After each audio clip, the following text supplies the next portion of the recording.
I'm going to let Andy actually do the introductions of all the people, but just to say that this is in a sense a natural progression from the last session, which looked at the big picture and looked at issues of risk and risk transfer and the role of insurance, what it means for the region and some of the issues that countries in particular need to tackle. Now we're going to look at some of the big picture when it comes to financing, macroeconomics and so forth. And each of the panelists here have something really interesting to offer in this space.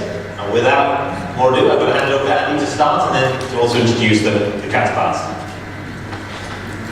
Thank you.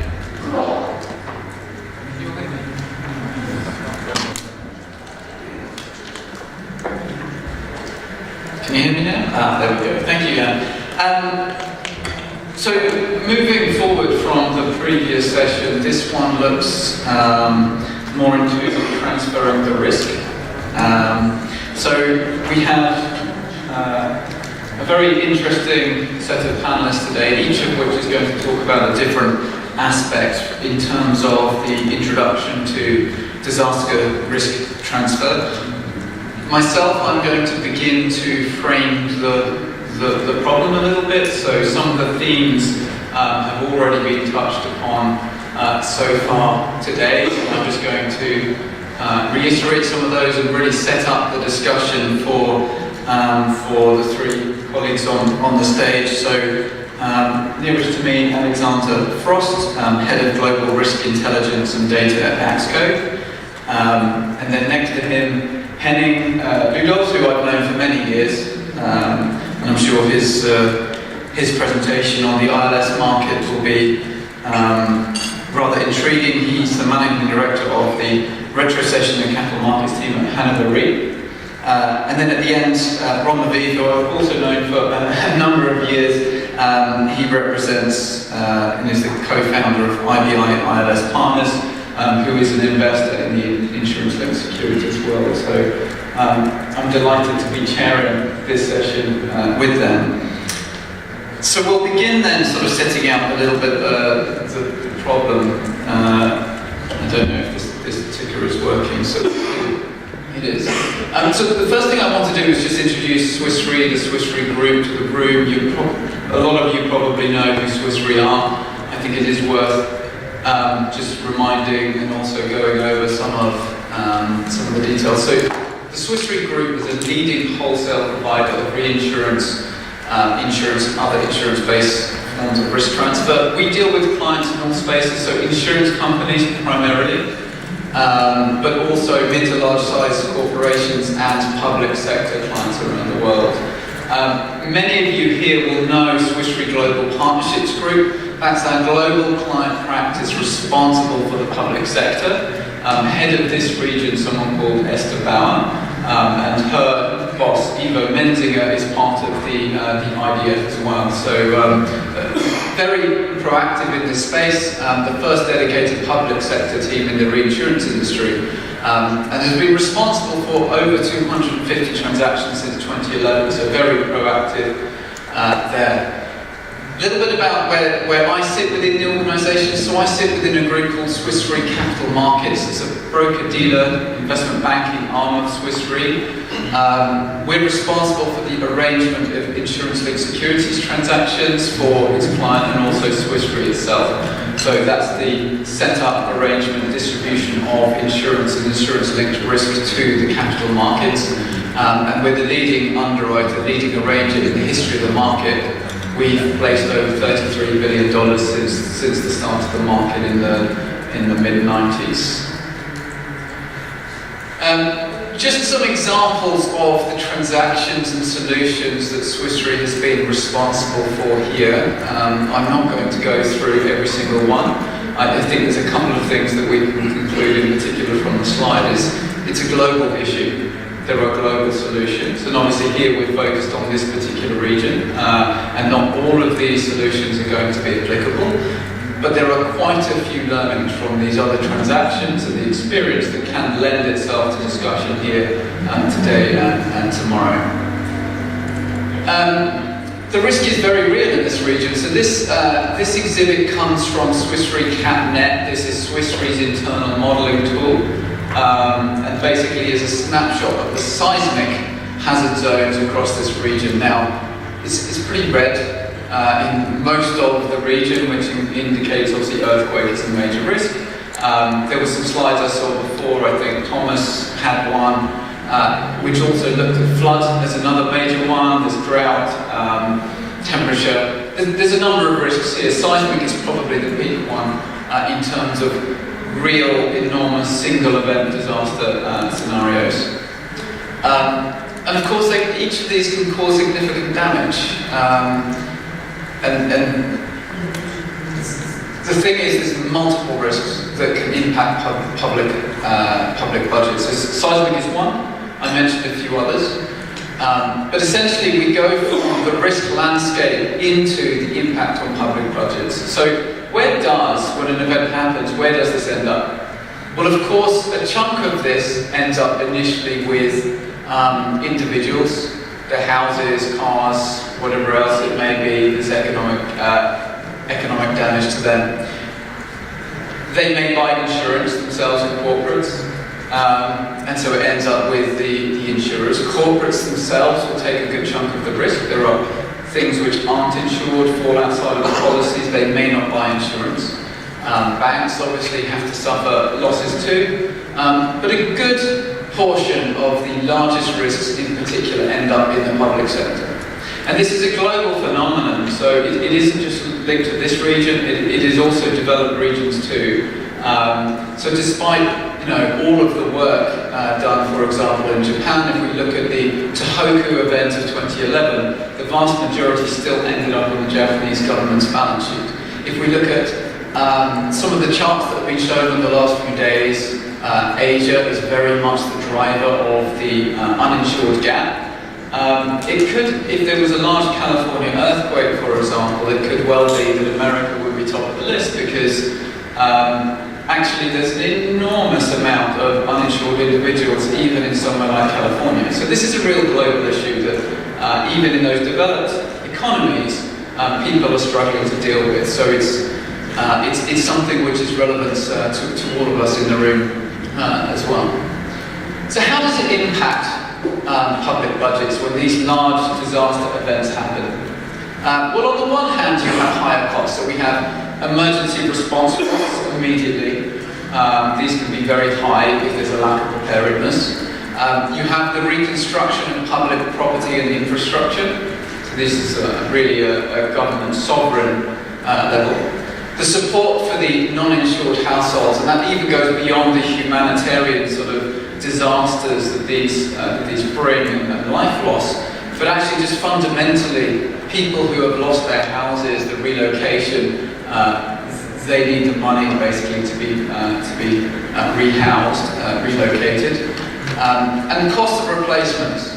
And some of these higher costs don't even talk to the impact, potentially other fiscal impacts, such as the increased cost of debt following one of these events because of the macroeconomic impact that these can have.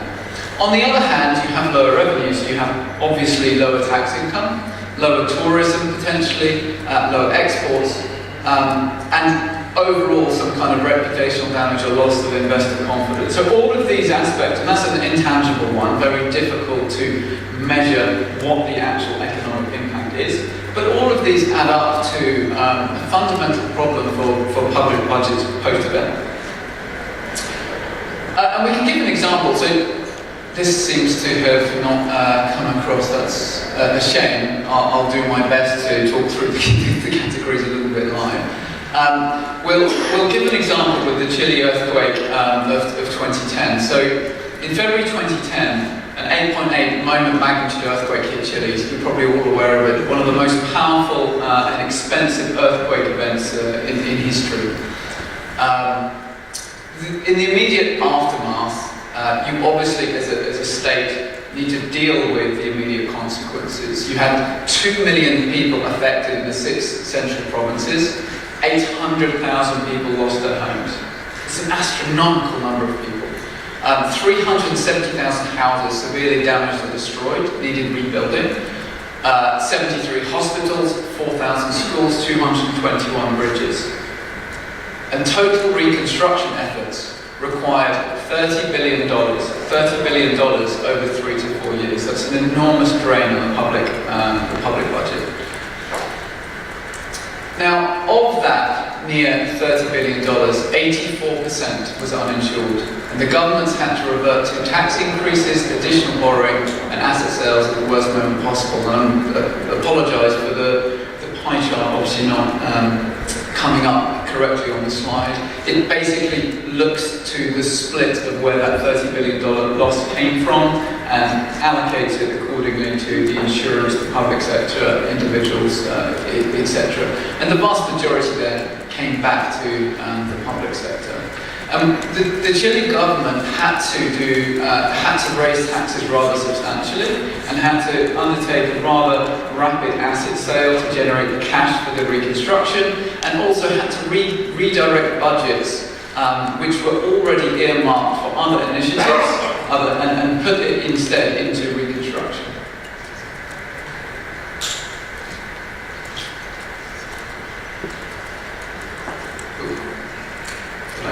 So this chart, you've seen it twice already. I'm pleased to say that this is the latest version, so at least I get one up over the other two. Uninsured losses are growing. I think we've heard that already. This is what this chart is showing. We have the last 2 years of data from the Swiss Re Institute, where the dip in fact rises again, and indeed in 2017, as we all know, was a very large lost year, in particular in the United States from hurricanes, but also other regions around the world as well. And the trend is clear that we have this increase in the protection gap, and it places a significant burden on the public sector. So, as I just mentioned, it's the assets, the emergency response, the foregone revenue, uninsured private assets, and obviously the rehabilitation of the poor, which is something central to why we're all here today. And no country can fully insulate itself against extreme natural disasters.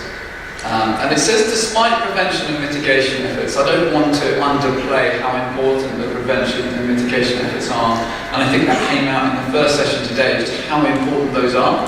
But it really doesn't, at the end of the day, there still is this risk beyond that as well, that no country can insulate itself against. Individuals, corporations and governments at every level bear the brunt of economic losses from natural disasters. And there's a growing consensus, well it's been growing for some years, on the macroeconomic impact of climate change and natural events. So we've heard, look, it's there and it's getting worse, climate change is making it worse. The hazard side is increasing, we're seeing more events and they're more damaging each and every year. And these are some of the quotes. I'm not going to go through all of them. One of my colleagues said, wouldn't it be nice to have more up-to-date quotes than these, 2012, 2014, 2015? What I would say, it's actually disappointing that in that time nothing's really changed. This conversation I think we've had every year for these last years and nothing's really changed, and it kind of comes back a little bit to Thomas's point, saying we can talk about it, but we actually need to do something. And it's a sort of timely reminder around that. And there's also growing consensus around the government's role in risk financing too.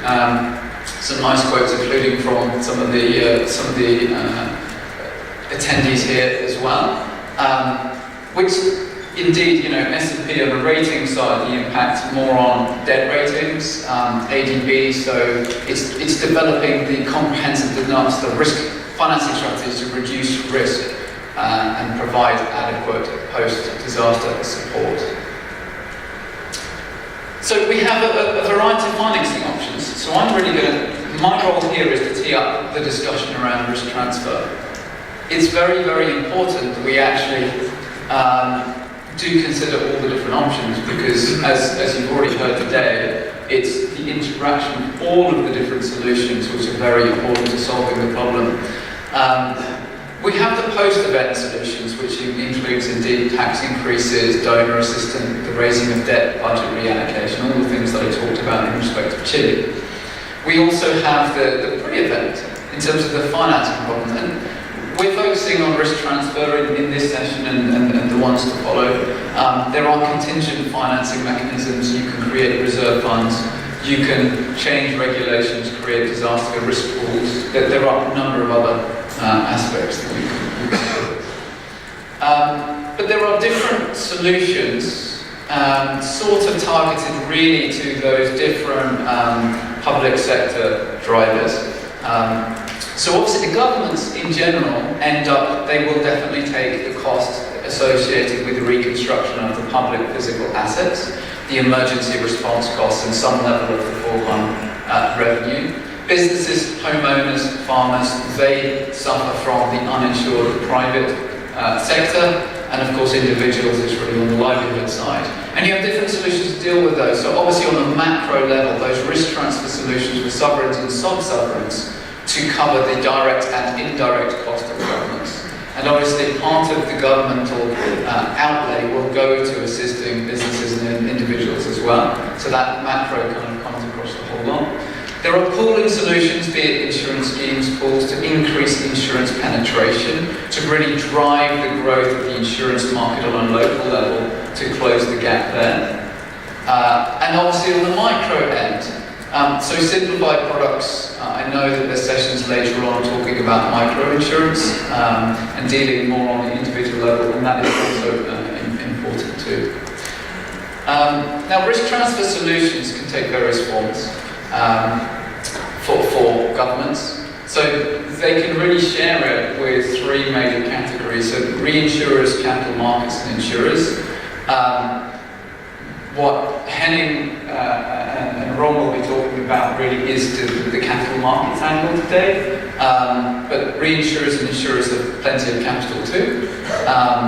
And so, but we are focusing on that piece. So the risk transfer contract could be either insurance or reinsurance form. It can be cat bond, insurance-linked security, or it can be derivative. The risks that can be transferred go beyond natural catastrophe. We've talked a lot about the natural catastrophe. Agricultural risk, renewable energy and pandemic, for example, are other risks which are important also for this region and also can be transferred to these three groups. And the use of funds for the government obviously can be emergency costs, the longer term liabilities and its own internal funding. So with that, I'm very pleased to pass over to Alex, who will talk about some of the regional specific obstacles in terms of the risk transfer. So Alex, if you wouldn't mind picking it up from here, that would be great.